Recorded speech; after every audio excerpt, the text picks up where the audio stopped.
लाल चौक में पोस्टर्स लगाए, दीवारों पे लिखा है, जिसने अपनी मां का दूध पिया हो वो श्रीनगर के लाल चौक में आए, आकर के भारत का तिरंगा झंडा फहराएं। 26 जनवरी को परसों, अब चंद घंटे बाकी हैं, लाल चौक में फैसला हो जाएगा किसने अपनी मां का दूध पिया।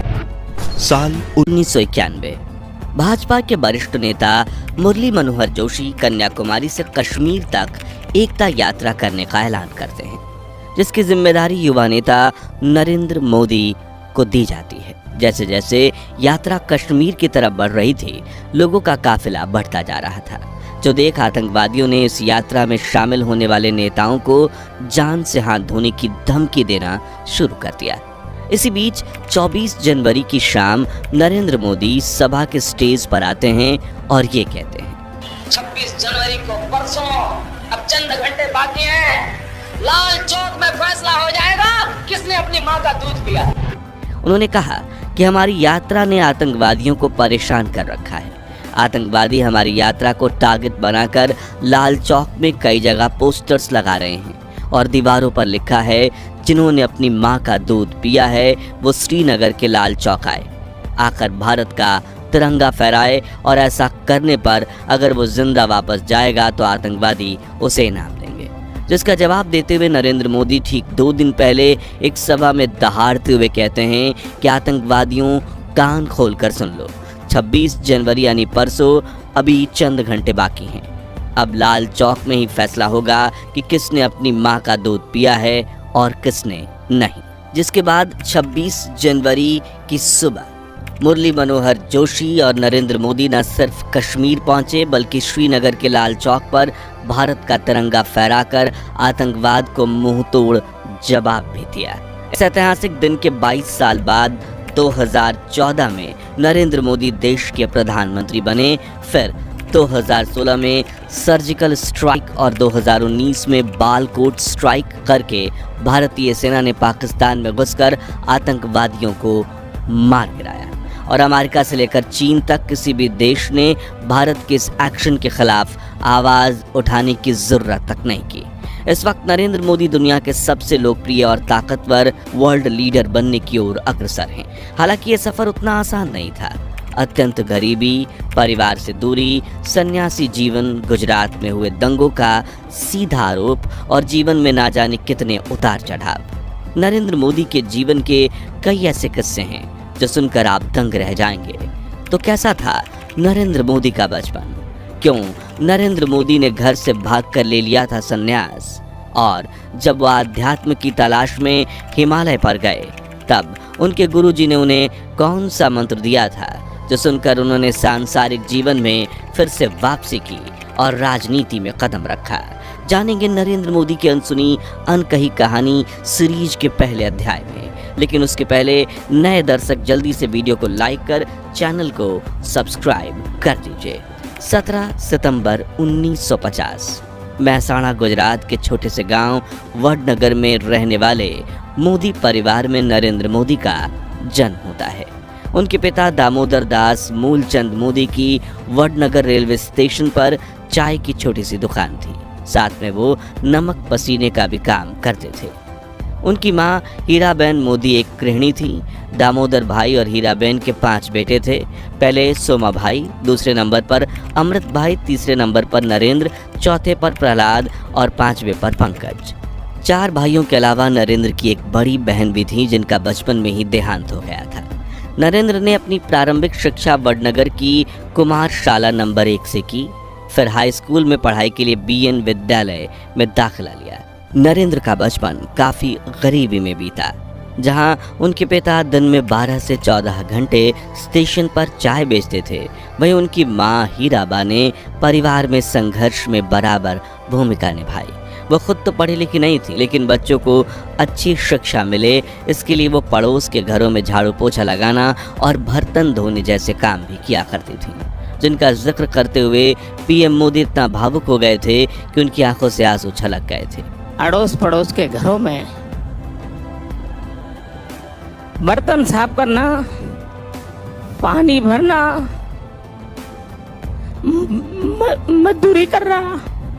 नरेंद्र भाई के परिवार में संसाधनों की कमी जरूर थी, लेकिन संस्कारों की नहीं। बच्चे घर के काम से लेकर चाय की दुकान तक माता पिता का हाथ बटाते थे। जी हाँ, स्कूल के बाद नरेंद्र रोज अपने पिता के दुकान पर जाते और चाय बेचने में उनकी मदद करते, और ट्रेन के डब्बों में चाय बेच कर उनकी हिंदी काफ़ी अच्छी हो गई थी। वहीं जब रोज शाम दामोदर दास अपनी पत्नी हीराबेन को धार्मिक किताबें पढ़कर सुनाते और चंद अच्छे शब्द आसपास शोरगुल मचा रहे बच्चों के कानों में भी पड़ जाते।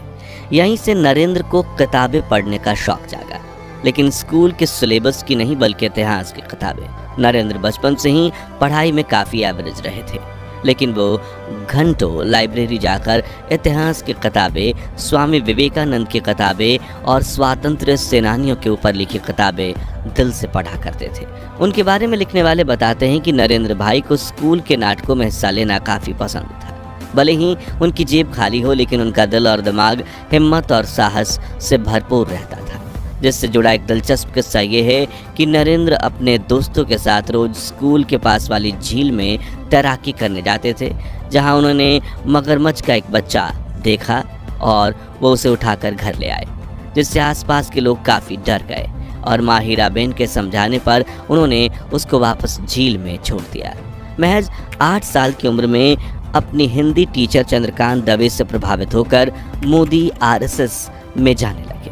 वहाँ उनकी मुलाकात एक ऐसे व्यक्ति से हुई जिसके लिए वो झाड़ू लगाने से लेकर कपड़े धोने तक का काम करने लगे। उस व्यक्ति का नाम था लक्ष्मण राव ईमानदार, जिन्हें सभी वकील साहब कहकर बुलाते थे। उनसे मिलने के बाद नरेंद्र मोदी के जीवन में काफ़ी परिवर्तन आया। साल 1962 में जब नरेंद्र मोदी 12 साल के थे, तब भारत और चीन के बीच इंडो चाइना युद्ध छिड़ गया था, जिसमें तकरीबन 1400 भारतीय सैनिकों की जान गई थी और हजारों सैनिक जख्मी हुए थे।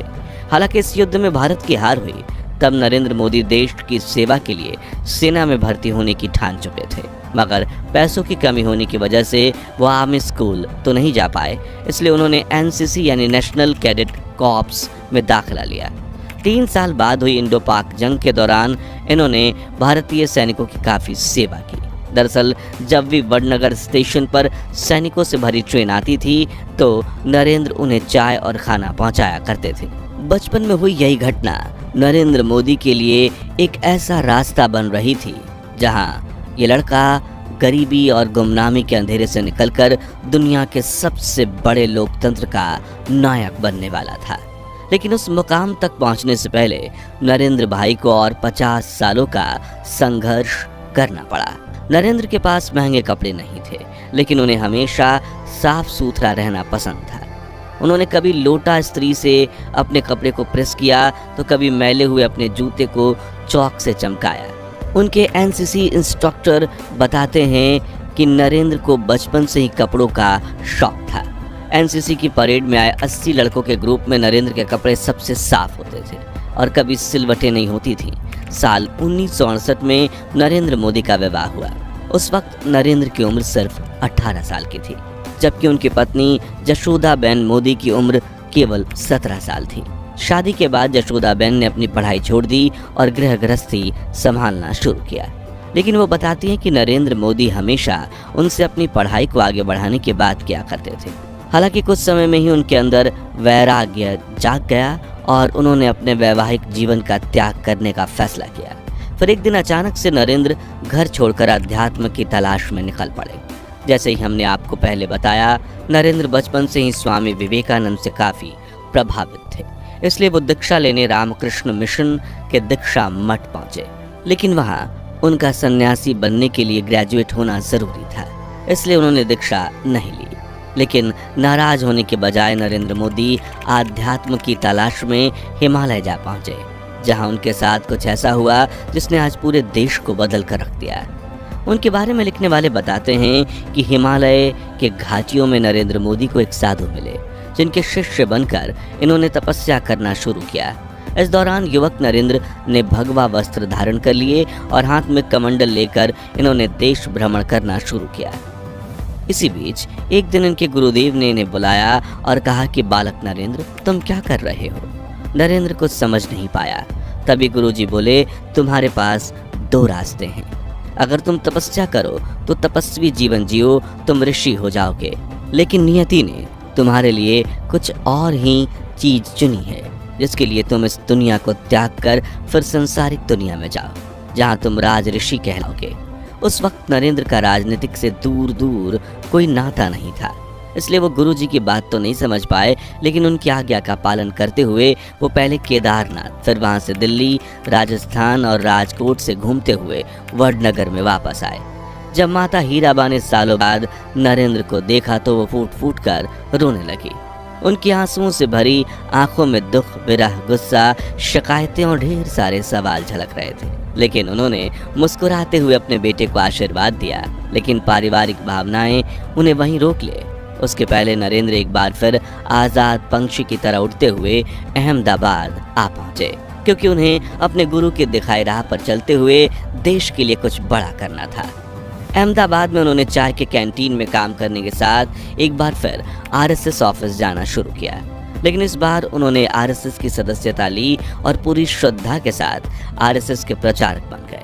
जहां आरएसएस के मुख्यालय डॉक्टर हेडगेवार भवन में उनकी वकील साहब से एक बार फिर मुलाकात हुई, जिन्होंने हेडगेवार भवन में युवा नरेंद्र के रहने की व्यवस्था कर दी। मणिनगर के इस भवन में नरेंद्र का दिन सुबह 5 बजे शुरू होकर आधी रात को खत्म होता था। अतिथियों को जगाना, उनके लिए चाय बनाना, इसके साथ साथ नाश्ता भी बनाना, कार्यालय की सफाई करना और कपड़े धोना जैसे दर्जनों काम नरेंद्र मोदी अकेले किया करते थे। अब उन्होंने मामा की चाय की दुकान पर काम करना बंद कर दिया था, क्योंकि उन्हें अब अपना सही ठिकाना मिल गया था। आरएसएस में शुरुआती सालों में ही नरेंद्र मोदी के प्रभावशाली व्यक्तित्व का गठन हुआ और उन्होंने राजनीति के दांवपेच भी यहीं रहकर समझे, क्योंकि यहाँ कई बड़े बड़े नेताओं का आना जाना बना रहता था। फिर 1975 में जब इंदिरा गांधी ने कई राजनीतिक कारणों की वजह से राज्य में आपातकाल लगा दिया, उस वक्त भी मोदी जी सरदार के रूप में पुलिस से छुपकर सरकार की गलत नीतियों का विरोध करते रहे और साल 1985 में नरेंद्र मोदी ने भारतीय जनता पार्टी में आधिकारिक एंट्री ली और पार्टी के प्रचार प्रसार में जुड़ गए। लाल कृष्ण आडवाणी को मोदी जी का राजनीतिक गुरु माना जाता है। लेकिन नरेंद्र मोदी और अमित शाह की मुलाकात कैसे हुई? वे गुजरात के मुख्यमंत्री कैसे बने? कैसे अहमदाबाद की सड़कों पर स्कूटर पर घूमने वाले नरेंद्र मोदी और अमित शाह की जोड़ी पहुंची केंद्र तक? और कैसे नरेंद्र मोदी और उनकी बीवी जशोदाबेन के बीच के रिश्ते हैं? जानेंगे इस कहानी के अगले अध्याय में, जिसकी नोटिफिकेशन सबसे पहले पाने के लिए चैनल को सब्सक्राइब करके पास वाली घंटी जरूर बजा दीजिए। और अगर आपको प्रधानमंत्री नरेंद्र मोदी पर गर्व है तो वीडियो को लाइक और शेयर करने के साथ कमेंट में उनकी तारीफ के 2 बोल जरूर लिखिए। जय हिंद, जय भारत।